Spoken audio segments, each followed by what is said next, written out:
Welcome to this week's edition of the Gridiron Report, where we talk about everything that's going on in the Gridiron 7-on-7 League. Tony, another good week of action in the Gridiron League this past week. This thing is really starting to get to the end. We got one more week of action left. Yeah, no kidding. Week 7 and the playoffs coming up this upcoming weekend. Teams are setting the tempo for who's going to round out the playoff bracket seedings and all that good stuff. Some big games. You know, we kind of played our 12U guys up a little bit this week. You know, we always do that every year. Is, you know, some of our top 12U teams are going to have to play the 15U guys. Some of our top 15U guys are going to play the high school guys. And just to give some competition, make it fun, let teams see where they're at. But, you know, teams that had the best weekend so far, you know, this past weekend in the 12U was... Team Lions went 2-1. They beat the Broncos and the Runners, and they lost to the Prime Time. Yep. Rising Stars went 2-0. They beat the Runners and the Goon Squad. Goon Squad went 2-1, and Primetime went 2-0, beating the Runners and the Goon Squad. Yeah, absolutely. You know, the Stars in Primetime, they got 2 games this weekend, then we moved them up and let them get 2 15U games. And that kind of was big when it comes to players of the week. Yeah. You know, definitely our quarterbacks, we got 2 guys that are just battling right now, so the 15U games were kind of to set the tempo. You know, so players of the week, guys, we have, you know, we got quarterback, you know, Colton Faust. You know, really been setting the league on fire all year long. Yeah, he's number 1 guy. Multiple award winner. You know, leading the top team in the league right now. He actually had 8 touchdowns in 12U in 2 games, and then he had 5 touchdowns in the 15U, which actually gave him the edge over Sparks. You know, Sparks threw 2 touchdowns in the 15U game. Wide receiver. Tyson Dorsey. Same guy, man. He's hard to stop, man. He's the biggest receiver in the league. Yeah, so, big time. You know, if he's not out there making plays and catching touchdowns, then, you know, he probably didn't show up. Ball Hawk of the week. Jeremiah Smith, 2 interceptions from Goon Squad. He's really set the tone all year long, you know, in terms of the Ball Hawks. Yeah, absolutely. He's a dude, man. He's guys need to start throwing the other way. When it comes to our standings, you know, and what we got this week, it's kind of been the same as it has been the past few weeks. Teams added a few more wins. You know, we got Primetime sitting at number 1 with 13-2. The Stars, you know, 11-2 at number 2. You know, Lions are right there at 9-7, and then, you know, in the mix, we got Catholic and Goon Squad. Catholic's 4-4, Goon Squad 7-9. I think this weekend when they play each other, it'll kind of determine who's going to finish out 4th and 5th there. And, you know, we got the Broncos and the Runners sitting at the bottom right now at 2-8 and 1-15. Yeah, this last week, Tony, is really about seeding going into our tournament too. Yeah, absolutely. Some teams need to get a win so they, you know, figure out if they're going to play, you know, the top 1 or 2 teams in the league. You know, playoffs a big thing. In terms of our overall statistical leaders in 12U, we got Sparks. For the Rising Stars, he's thrown 37 touchdowns this year. Yeah. We got Faust from Primetime. He's thrown 35 touchdowns this year. And we got Smith from Team Lions. He's thrown 25 touchdowns this year. Yeah. It's 3 really good quarterbacks, man. I mean, 25 touchdowns in, you know, the 6-7 weekends that we've been playing, that's still a lot. That's so a lot. To see those other guys, Faust and Sparks, hit 35, almost 40, you know. So going into this upcoming weekend, I anticipate, you know, we'll have 2 guys that hit 40 touchdowns. That might be the first time we've seen that in the 12U division. Yeah, in terms of our leaders, in terms of our go-getters, we got Tyson Dorsey setting the pace with 11 touchdowns on the season for Primetime. Yeah, he took off this week, man. Separated a little bit. We got Braylon Robinson sitting there at 2nd with 8. And we got some guys, you know, we really haven't talked about too many guys the past few weekends. So we've got Jones and Clarity with the Lions, and we've also got Smith for the Goon Squad sitting at 7 right now. So they're right there, you know, in the mix of finishing 2nd place right there. A big game. You know, if somebody can stop Dorsey, you know, they might be able to catch up, but we'll have to see about that. In terms of interceptions, we got Smith leading the pack with 7. We got Maynard from the Stars with 6. We got Howard from the Goon Squad with 5. And we got that quarterback, Faust, from Primetime. He has 5 interceptions, too. That kid's a player. Yeah, he actually, Faust actually had 2 interceptions this weekend. You know, could have gotten the defensive back of the week, but with Jeremiah Smith getting 2 more and just tacking on to his lead and separating there, you know, we gave it to him.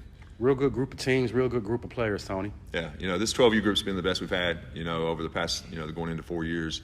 You know, just look forward to building that and just look forward to the playoffs, man. These guys have been playing, you know, really well. A lot of class, a lot of character from the coaches. You know, we have, you know, everybody in the league's really played a lot better, but the 12U group has been really good this year.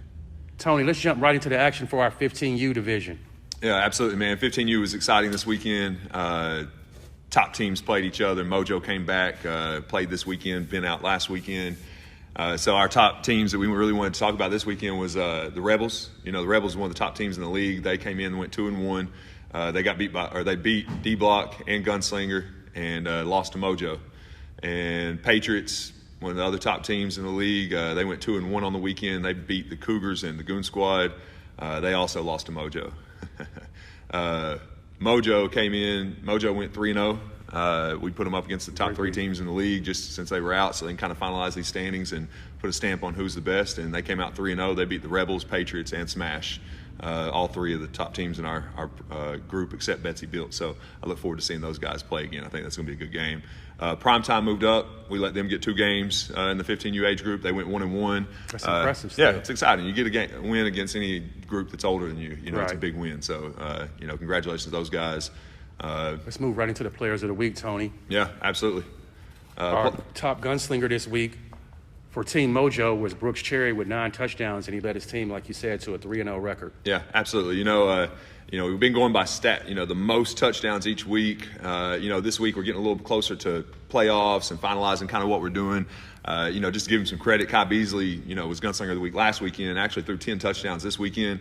But head-to-head, Mojo versus the Rebels, Brooks Cherry won it. So he proved, best of the week. So.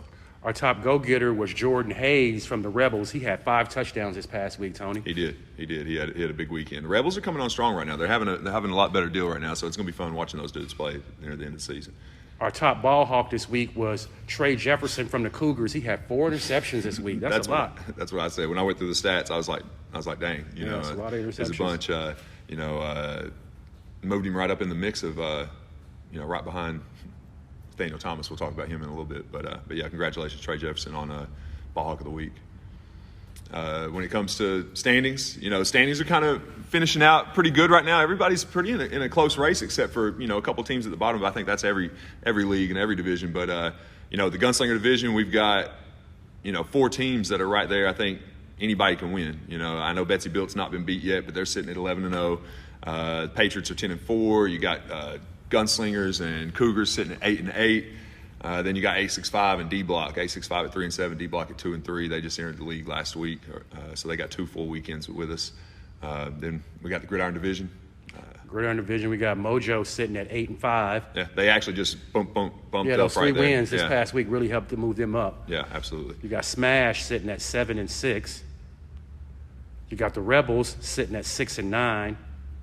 You got the Wolfpack sitting at 4-6. Mm-hmm. Goon Squad at 5-8. And picking up the rear are our 2 teams that moved up, the Rising Stars. They have at 1-7 and Primetime at 1-1. Yeah, absolutely.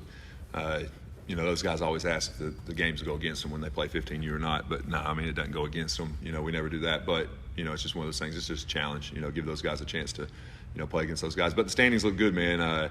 We got Mojo Smash Rebels right there at the top of the Gridiron League. Betsy, Patriots, Gunslingers, and Cougars at the top. Playoffs are going to be fun. Should have some games this weekend that are going to kind of finalize who's going to play who. Right. And that's going to be interesting. Gunslingers and Cougars got to play, a couple teams. So we'll see how that goes.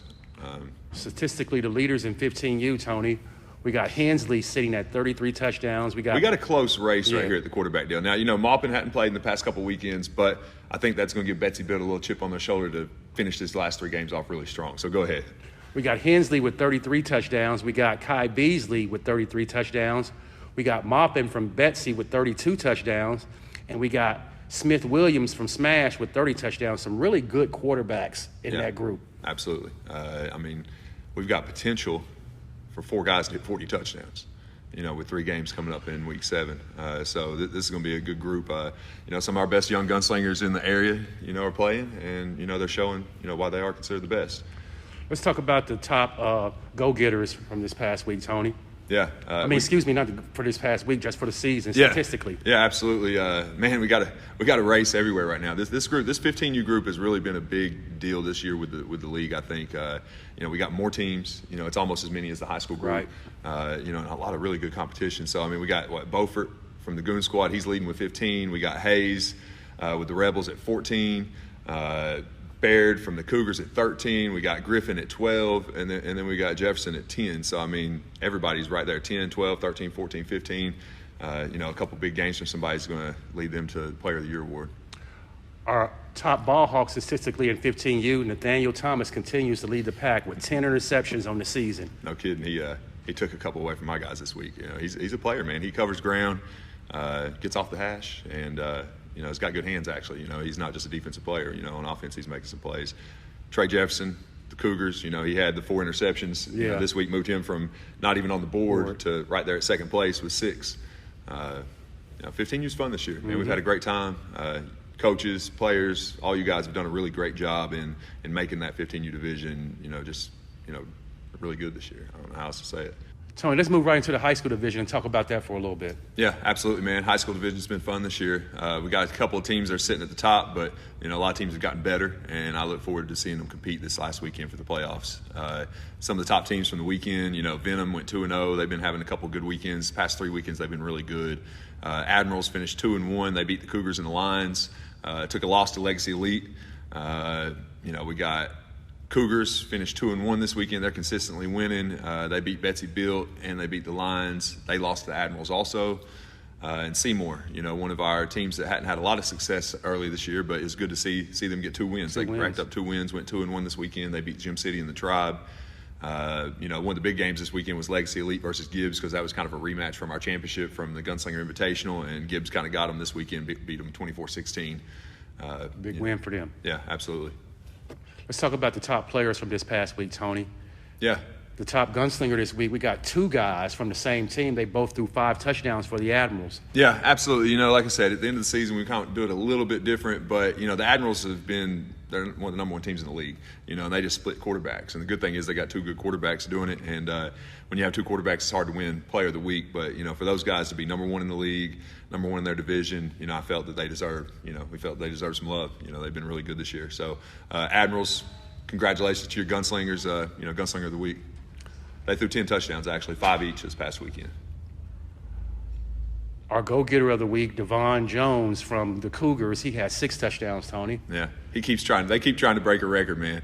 They're getting close each and every week, but, just not gotten there yet. But, Devin Jones, congratulations. Our ball hawk of the week, Tony, was Preston Turner with 2 interceptions from E10 Brigade. Yeah, E10's not had a lot of wins this year, but when you look at the statistics, they've got 3. I think they've got 3 guys that have had 3 interceptions each. 3, 14 interceptions. So they're playing defense a little bit. They just got to get their offense rolling. Let's talk about the 2 divisions, Tony, the standings. Yeah, standings. They're evening out a little bit. Like we said earlier, the Gunslinger division, we got the Admirals sitting there at 10-3, number 1. Venom's racked up 10 wins. They're 10-6. They just can't beat the Admirals. So we'll see how that goes this upcoming weekend. Maybe they can pull one out, and then get in the playoffs and rip one out. The Drips, Tennessee Drips, 5-5. They were at a tournament this past weekend in Nashville. Then we got the Lions, dropped to 7. They're 7-7, sitting at 500. Then we got Wolfpack, Gym City, TNGS, and Seymour kind of holding down that bottom part of the bracket right there. So, it's going to be interesting to see who has to play who. Week 7, we got 3 regular season games that we'll finish off before we play the tournament. So that's going to really dictate, how this playoff bracket really breaks down, to be honest with you. Let's go to our other side of the bracket. All right. So we got the Gridiron division. Legacy Elite sitting right there, 11-5. We got the Wolfpack sitting at second. They've got a head-to-head over the Cougars and Gibbs. So the Wolfpack's still sitting at second. Then we got Cougars and Gibbs, 11-5, 9-4. And then we have Dragons are actually doing all right, man. They lost a few. They lost like 4 or 5 in a row, and then they kind of came back and so they started winning some. So they're sitting at 8-8. And then Betsy Built. We gave them the biggest challenge we could give them this weekend, and I think they appreciate it. As much as anything, because I don't think everything's always about winning, and I think those guys are going to come out with a chip on their shoulder, and they're going to hopefully play their best weekend of football this past weekend. But Betsy went 0-3 this past weekend, but they played. I don't even have it wrote down, but they played some of the best. They played the Cougars. They played Legacy Elite. Who else they play? I think they played the Dragons. So they had a tough schedule, but they played well, competed hard. Then we got the Tribe and E10 right there at the bottom. So looking forward to it, man. Playoffs are going to be interesting. Really interesting. Absolutely. What we got next? So we got the league leaders. This thing's kind of broken open in 2 of the groups, I guess. The quarterbacks, we got Hunter White sitting at 50 touchdowns. 50 touchdowns, man. I think that's the most that's ever been thrown that we've ever had thrown in the Gridiron League. This year we've got the most weeks in, but, overall that's the most that's ever been thrown. We got Isaiah Hall sitting at 36. Then we got Bryson Palmer sitting at 29. Those are our top 3 gunslingers of the year so far. We'll see. It looks like when it comes down to it, Hunter White's going to be the player of the year for quarterback, but we'll let this next week play out and go from there. We talk about our top go-getters in the league, Tony, in high school division. This Devin Jones, 24 touchdowns. Yeah, no kidding, man. They get after him. You know, every week, like I said, it's like they want him to break the record or something. So I look forward to him probably getting to 30, you know, before this next weekend's over. We got Nigel Lee with 14. We got Hunter Long with 11. Isaac Long with 11. And we got Shepard with 11, and we got Roberts with 10. Yep. Absolutely, you know, so we got a good little mix right there for second place, but, you know, Jones looks like he's going to be the guy. When it comes to defensive players of the year, you know, and the guys that got the best stats, you know, we got 3 guys just sitting there at the top. We got Shepard, Overton, and Barnett with 4. It's going to be a big weekend for all of those guys. Yeah, absolutely. You know, so we'll see how it goes.